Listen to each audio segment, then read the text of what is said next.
আলাইহিস সালামের বিয়ে কিভাবে হয়েছিল, বিয়ের দিন কি ঘটনা ঘটেছিল। হযরত মুসা আলাইহিস সালাম ছিলেন আল্লাহ তাআলার একজন প্রিয় নবী ও রাসূল। তার কথা পবিত্র কুরআনে সর্বাধিকবার এসেছে। হযরত মুসা আলাইহিস সালামকে যখন ফেরাউন হত্যা করার পরিকল্পনা করে, তখন তিনি মিশর ত্যাগ করার সিদ্ধান্ত নেন। অন্য দেশে হিজরত করার উদ্দেশ্যে রওনা দিলেন। তখন তার কাছে পর্যাপ্ত অর্থ ছিল না। তিনি কোথায় যাচ্ছেন তিনি তা জানতেন না। তিনি একা একা পথ চলতে থাকলেন, অজানা গন্তব্যের সন্ধানে। অনেক দীর্ঘ পথ পাড়ি দিতে লাগলেন। তার খাবার ছিল কেবল গাছের লতাপাতা। আল্লাহ তাআলার পক্ষ থেকে এটা মুসা আলাইহিস সালামের অনেক বড় পরীক্ষা ছিল। তিনি পথ চলতে থাকলেন। সে সময় যারা দূরের পথে যাত্রা করত, যারা মরুভূমির পথ অতিক্রম করত, তাদের লক্ষ্য হতো পথের মরুটান বা কূপের নিকট পৌঁছানো। কারণ তাহলে গাছের ছায়াতে সূর্যের প্রচন্ড তাপ থেকে শরীরকে সুশীতল করা যেত। কূপের পানি পান করে তৃষ্ণা নিবারণ করা যেত। অতি দুর্গম পথ পাড়ি দিয়ে মুসা আলাইহিস সালাম শেষ পর্যন্ত মাদিয়ানের একটি মরুতানে পৌঁছালেন। তিনি প্রচন্ড ক্লান্ত ও তৃষ্ণার্ত ছিলেন। মাদিয়ান অঞ্চলে হযরত শুআয়ব আলাইহিস সালাম বসবাস করতেন। এই অঞ্চল ফেরাউনের এলাকার বাইরে ছিল। তখন মুসা আলাইহিস সালাম এক জায়গায় বসে বিশ্রাম নেওয়ার জন্য মনস্থির করলেন। আর সেখানে পানি পান করার জন্য কূপের সন্ধানও পেয়ে গিয়েছিলেন। তিনি পানি পান করার জন্য কূপের কাছে গেলেন। তখন একদল রাখাল তাদের জন্তুদের পানি পান করাচ্ছিল। এ সময় তিনি লক্ষ্য করলেন যে দুইজন মেয়ে তাদের পশুপালকে আগলে রাখছে, তাদের পশুগুলোকে পানি পান করানোর জন্য। যেহেতু রাখালেরা তাদের পশুদের পানি পান করাচ্ছিল, তাই তারা দূরে অবস্থান করেছিল। সবার পানি নেওয়া শেষ হলে তখন তারা পানি নেওয়ার জন্য আসবে, কিন্তু রাখালদের পানি নেওয়ার জন্য শেষ হচ্ছিল না। তারা কোনোভাবেই মেয়ে দুটিকে পানি নেওয়ার জন্য সুযোগ করে দিচ্ছিল না। আর এটা দেখে মুসা আলাইহিস সালামের অনেক মায়া লাগলো। তিনি রাখালদের বললেন, কেন তোমরা এই মেয়েদেরকে পানি নিতে সুযোগ দিচ্ছ না? তারা অনেকক্ষণ ধরে অপেক্ষা করছে। এরকম অন্যায় বিচার কেন তোমাদের? তারা মুসা আলাইহিস সালামকে ভালোভাবে দেখলো। দেখে সদাকার ও শক্তিশালী মনে হচ্ছিল বলে তারা তার সাথে ঝামেলায় অংশগ্রহণ করলো না, বরং বলল, আপনার এত খারাপ লাগলে আপনি পানি উঠিয়ে দিন। এমনিতে মুসা আলাইহিস সালাম অন্যদের তুলনায় যথেষ্ট সামর্থ্যবান ও শক্তিশালী ছিলেন। ক্লান্ত তৃষ্ণার্ত থাকার পরেও 10 থেকে 12 জন যে পানি তুলতেন, তিনি একাই সেই পরিমাণ পানি তুলে দুজন মেয়ের কাছে রেখে আসলেন। তারপর মুসা আলাইহিস সালাম দূরে একটি গাছের নিচে বসলেন। তিনি দীর্ঘদিন সফরের জন্য ক্লান্ত হয়ে পড়েছিলেন, খুব ক্ষুধার্ত ছিলেন। এই শহরে তিনি একদম নতুন, সবকিছু তার অপরিচিত। থাকার জন্য কোনো বাসস্থান ছিল না। তিনি আল্লাহ তাআলার কাছে দোয়া করলেন রিজিকের জন্য। অপরদিকে সেই মেয়ে দুটি তাদের পশুদেরকে পানি পান করিয়ে সেই স্থান থেকে ফিরে গেলেন। আসলে তারা ছিলেন নবী শুআয়ব আলাইহিস সালামের কন্যাদ্বয়। শুআয়ব আলাইহিস সালাম মেয়েদের আজ এত তাড়াতাড়ি কিভাবে ফিরলে? তখন তারা বলল, আজ আমরা এক সৎ পুরুষের দেখা পেয়েছি, যিনি আমাদেরকে সাহায্য করেছেন। তখন শুআয়ব আলাইহিস সালাম বললেন, তোমাদের মধ্যে একজন তার নিকট যাও, তাকে ডেকে নিয়ে এসো। তা প্রাপ্য পারিশ্রমিক দেওয়া উচিত। তারপর তাদের মধ্যে বড় বোন ভালোভাবে পর্দা করে মুসা আলাইহিস সালামের নিকট উপস্থিত হলেন এবং বললেন, আপনাকে আমার পিতা আমন্ত্রণ জানিয়েছেন আর আমাদের সাহায্যের জন্য আপনাকে পারিশ্রমিক দেওয়ার প্রতিশ্রুতি দিয়েছেন। কিন্তু মুসা আলাইহিস সালাম পারিশ্রমিক নিতে চাইলেন না, তাই তিনি যেতে রাজি হচ্ছিলেন না। কিন্তু যখন শুনলেন তাদেরকে পৌঁছালেন। শুআয়ব আলাইহিস সালাম তাকে দেখে সদরে অভ্যর্থনা জানালেন, কন্যাদের ভোজন আয়োজন করতে বললেন। কিন্তু মুসা আলাইহিস সালাম বললেন, আমি কোনো নেক কাজের জন্য কোনো কিছু গ্রহণ করি না। তাই তিনি ভোজন করতে অস্বীকার করলেন। তখন শুআয়ব আলাইহিস সালাম বললেন, যুবক, তোমার করা সাহায্যের জন্য তোমাকে খাওয়ার কথা বলছি না, এটা আমাদের রীতি, অতিথিদের সাধ্যমতো আপ্যায়ন করা। এটা শুনে মুসা আলাইহিস সালাম তাদের সঙ্গে খেতে বসলেন। খাবার শেষ করে শুআয়ব আলাইহিস সালাম মুসা আলাইহিস সালামের কাছ থেকে তার জন্ম থেকে শুরু করে ফেরাউনের সকল কৃতকর্মের কথা বললেন। তখন তিনি বললেন, এখানে তোমার আর কোনো ভয় নেই, তুমি এখানে নির্ভয়ে থাকতে পারো। এখানে ফেরাউনের কোনো রাজত্ব চলে না। তখন শুআয়ব আলাইহিস সালামের একজন কন্যা বললেন, তাকে আমাদের পশু পালনের জন্য পারিশ্রমিক দিয়ে রেখে দিন। তিনি অত্যন্ত শক্তিশালী ও আমানতদার। শুআয়ব আলাইহিস সালাম বললেন, তুমি তার শক্তি ও আমানতদারির পরিচয় কিভাবে পেলে? তার কন্যাদ্বয় বলল, তিনি কুয়ো থেকে একাই বড় বড় বালতিতে পানি টেনে তুলছিলেন, যা তুলতে 10 থেকে 12 জন লোক লাগে। এবং আসার সময় একবারের জন্য তিনি আমাদের দিকে ফিরে তাকাননি, যেন আমাদের পর্দা নষ্ট না হয়। শুআয়ব আলাইহিস সালাম মুসা আলাইহিস সালামের উত্তম চরিত্রে মুগ্ধ হয়ে গেলেন।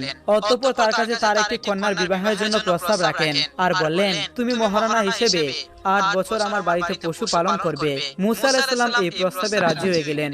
এভাবে মুসা আলাইহিস সালাম ও শুআয়ব আলাইহিস সালামের মধ্যে বন্ধন সৃষ্টি হলো। বিবি সফুরাকে নিজের স্ত্রী হিসেবে পেয়েছিলেন। মূসা আলাইহিস সালাম 8 বছরের পরিবর্তে দীর্ঘ 10 বছর মাদিয়ান শহরে অবস্থান করেন। এই সময় তার জন্য খুব শান্তিপূর্ণ ছিল, খুব সুন্দরভাবে তিনি বসবাস করেছিলেন। হযরত মূসা আলাইহিস সালাম সুদীর্ঘ 10 বছর তার শ্বশুর হযরত শুআয়ব আলাইহিস সালামের নিকট থেকে বিদায় গ্রহণ করে কিছু জরুরি মালপত্র, কিছু পশু ও বিবি সফুরাকে নিয়ে মিশরের উদ্দেশ্যে যাত্রা শুরু করলেন। মাদায়ান থেকে কিছু দূর অগ্রসর হলে কেটে দিতে রাজি হলো না। অতঃপর তিনি একজন ব্যক্তিকে দেখতে পেলেন।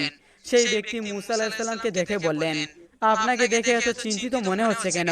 তখন মূসা আলাইহিস সালাম বললেন যে, আল্লাহ তাআলা আমার কাছে মানুষের মাংস চেয়েছে, কিন্তু গ্রামের কেউ আমাকে তাদের মাংস দিতে রাজি হচ্ছে না।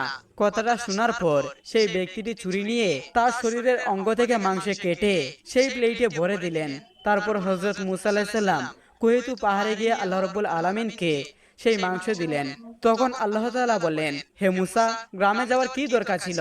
তুমি তো একজন মানুষ, তুমি নিজের শরীর থেকে মাংস কেটে দিতে পারতে। তখন আল্লাহ তাআলা বললেন, এটাই হলো তোমার সেই প্রশ্নের উত্তর। সেই ব্যক্তিটি যে আমার নামে তার শরীরে মাংস কেটে দিল, আমি তার কথায় সেই মহিলাটিকে 4টি সন্তান দান করেছি। হে মূসা, যদি কেউ আমার প্রতি নিজেকে সম্পূর্ণরূপে আত্মত্যাগ করে দেয়, আমি তার কথায় লিখিত সিদ্ধান্ত বদলে দেই। সুবহানাল্লাহ। যদি আল্লাহ তাআলার নেককার বান্দা আল্লাহ তাআলার কাছে দোয়া করেন, তবে আল্লাহ তাআলা তার দোয়া কবুল করেন।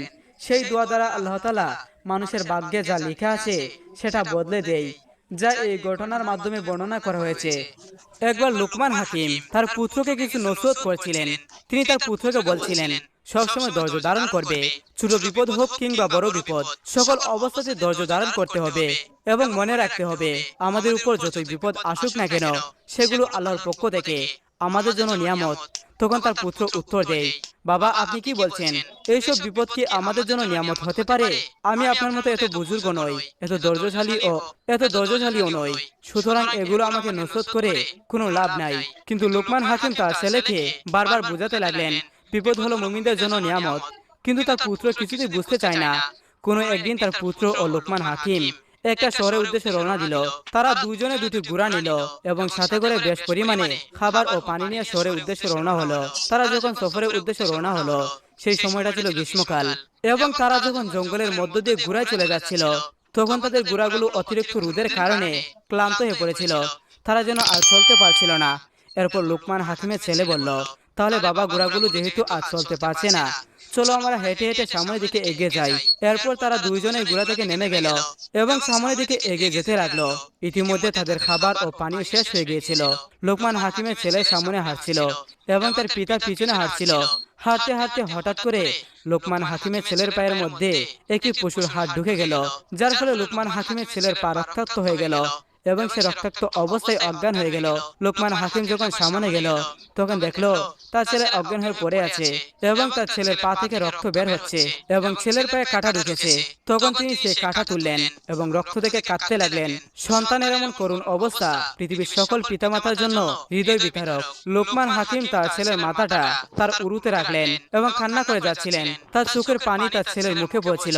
হঠাৎ করেই তার ছেলের জ্ঞান ফিরল এবং তার ছেলে লোকমান হাকিমকে বলল, বাবা, তোমার চোখে পানি কেন? তুমি যে বলেছিলে বিপদ আমাদের জন্য নিয়ামত, তাহলে এ কেমন বিপদ? আপনি নিজে চিন্তা করে দেখুন। দেখেন না, গ্রীষ্মের এত রোদে আমাদের ঘোড়াগুলো চলতে পারছে না, আমাদের সকল খাবার শেষ হয়ে গেছে, আমরা আমাদের শহরের উদ্দেশ্যে রওনা হতে পারছি না। আর এর মধ্যে আমার পায়ে একটি কাঁটা ঢুকে পড়লো, আমার পা থেকে রক্ত পড়েছে। তুমি কি এখন বলতে পারো এগুলো সবই আমাদের জন্য নিয়ামত? তখন তার পিতা বলল, আমি তোমার জন্য কান্না করছি, কারণ তুমি আমার সন্তান। আর যদি কোনো সন্তান বিপদে পড়ে, পৃথিবীর প্রতিটি বাবারই চোখে পানি আসবে, এমনটাই স্বাভাবিক। আর এসব কিছুই আমাদের জন্য নিয়ামত। হয়তো আমরা কোনো বড় বিপদ থেকে বেঁচে গেছি। এরপর লোকমান হাকিম দেখলো দূর থেকে একটি গাছের ছায়া দেখা যাচ্ছে এবং কোনো অজানা ব্যক্তি তার সামনে আসছে। তিনি মনে মনে ভাবলেন, হয়তো কেউ আমাকে সাহায্য করতে আসছে। এবং যখনই সেই অজানা ব্যক্তিটি তার সামনে আসলো, তখনই সে অদৃশ্য হয়ে গেল।